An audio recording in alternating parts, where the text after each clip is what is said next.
ఏదీ లలాట లిఖితం కాదు. మన స్వీయ కర్మలే తిరిగి కర్మఫలాలుగా మారి మనల్ని వరిస్తూ ఉంటాయి. అథవా మళ్ళీ మళ్ళీ శపిస్తూ ఉంటాయి.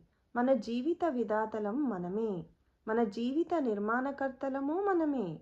మనం ఏది కావాలి అంటే అది చేయవచ్చు. మన జీవితం మన ఇష్టం. అంతా మన కోరిక. అంతా మన ఇష్టం. భూతకాలాన్ని బట్టి వర్తమానం ఎప్పుడూ ఉండదు. వర్తమానమే వర్తమానాన్ని సృష్టిస్తూ ఉంటుంది. ఇంకా చెప్పాలి అంటే భవిష్యత్తు వర్తమానాన్ని సృష్టిస్తూ ఉంటుంది. ఇది చాలా కష్టం అర్థం చేసుకోవడం. కానీ ఉన్న సత్యం ఇదే. మన జీవిత వాస్తవాలు మన ఆలోచనల పర్యవసనాలు. మన జీవిత వాస్తవాలు మన వాక్కుల పర్యవసనాలు. మన జీవిత వాస్తవాలు మన కర్మల పరిణామాలు.